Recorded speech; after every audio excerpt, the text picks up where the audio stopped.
Ketika rudal-rudal Iran menghujani Tel Aviv dan Haifa selama 12 hari, hampir seluruh manusia mengarahkan pandangan ke Timur Tengah.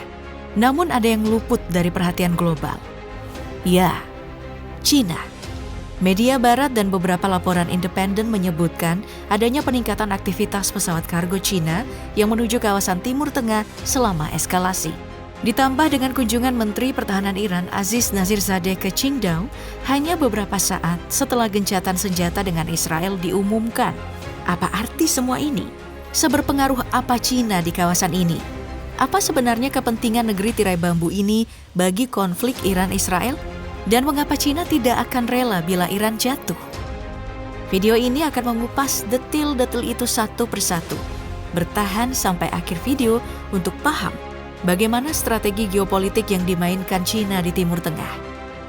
Kita akan menjawab pertanyaan klise, apakah posisi Cina di sisi Iran murni solidaritas?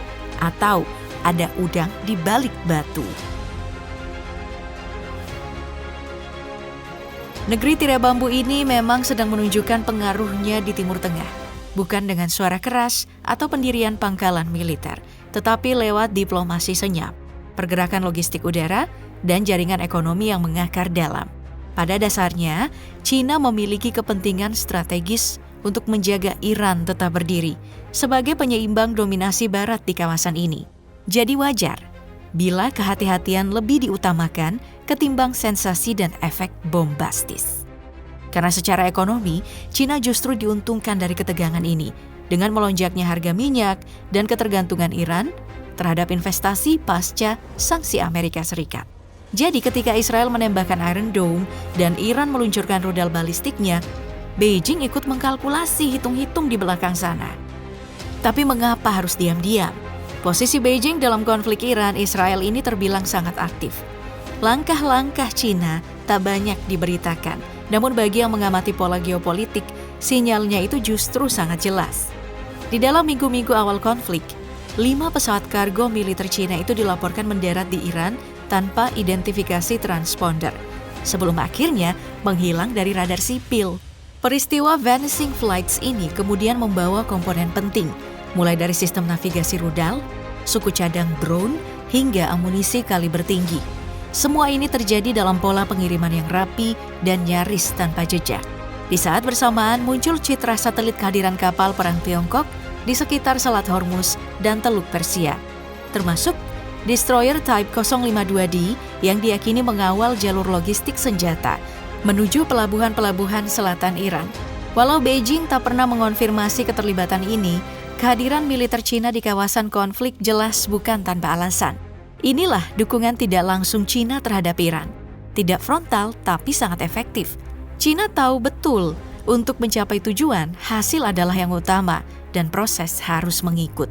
Jadi daripada tujuannya terbaca dan digagalkan, Cina lebih memilih untuk senyap dan memastikan tujuannya tercapai. Beijing punya agenda menjaga hubungan dagangnya dengan Teheran tetap berjalan. Asalnya, Iran adalah simpul penting dalam proyek ambisius Belt and Road Initiative yang digagas oleh Presiden Xi Jinping 2013 lalu. Sebagai penghubung utama tentara Asia Tengah, Timur Tengah, dan Eropa, Iran memiliki posisi geografis strategis yang vital bagi jalur darat dan laut BRI. Jika Iran jatuh ke dalam kekacauan politik atau militer berkepanjangan, maka jalur ini pun terganggu. Tak cuma itu, ratusan miliar dolar investasi Cina akan terancam. Cina telah menggelontorkan miliaran dolar untuk membangun infrastruktur pelabuhan, jalan raya, dan sistem kereta api di Iran, termasuk akses strategis di Laut Oman. Lebih jauh lagi, Iran dan Cina telah menandatangani perjanjian kemitraan strategis 25 tahun pada tahun 2021 mencakup kerjasama ekonomi, militer, dan energi. Dalam perjanjian ini, Iran berkomitmen menyediakan pasokan energi jangka panjang dengan harga khusus. Sementara Cina menawarkan transfer teknologi, investasi, dan dukungan modernisasi militer.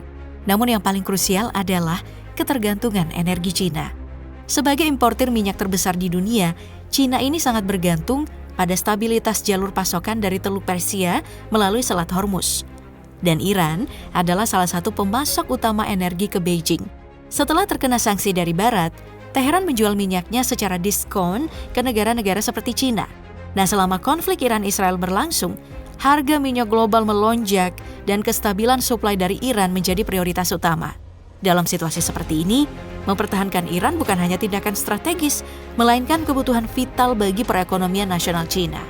Bahkan dalam pernyataan tidak langsung yang dirilis oleh media milik pemerintah Cina, disampaikan bahwa setiap tindakan militer yang beresiko mengacaukan kawasan harus dihentikan. Ini adalah sebuah kode diplomatik yang sesungguhnya mengandung makna ekonomi. Iran tidak boleh kalah.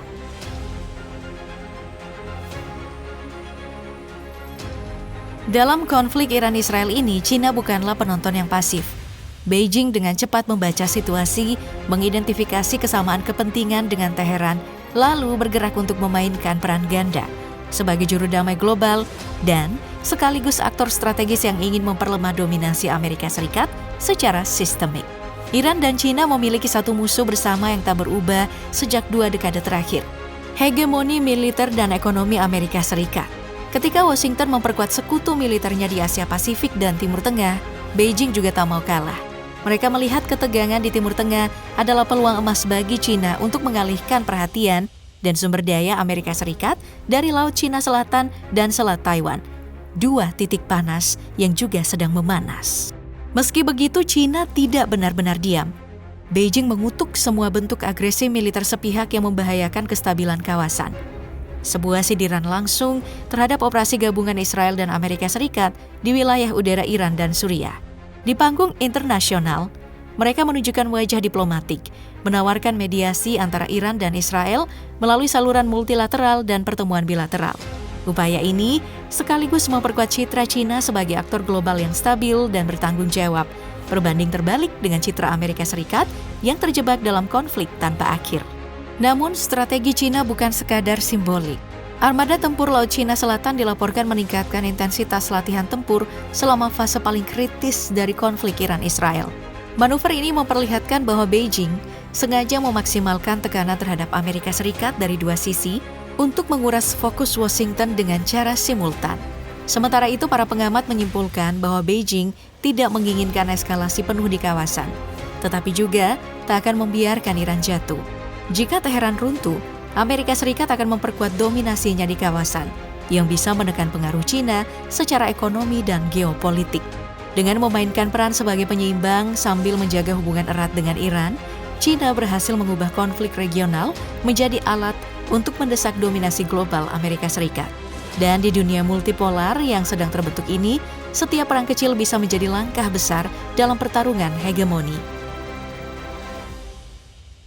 Gencatan senjata antara Iran-Israel memang sudah diumumkan 25 Juni 2025 dan konfrontasi militer mereda sejenak. Namun dampak strategisnya terus meluas. Salah satunya adalah menguatnya kerjasama militer antara Cina dan Iran sekaligus Rusia. Sinyal terkuat adalah kedatangan Menteri Pertahanan Iran di Qingdao untuk bertemu dengan perwakilan Cina dan Rusia dalam sebuah forum keamanan regional. Rupanya, setelah melihat serangan balik Iran ke Israel yang berhasil menembus pertahanan udara Israel, membuka mata Beijing tentang potensi aliansi militer dengan Iran sebagai bagian dari strategi jangka panjang dalam menghadapi dominasi Barat.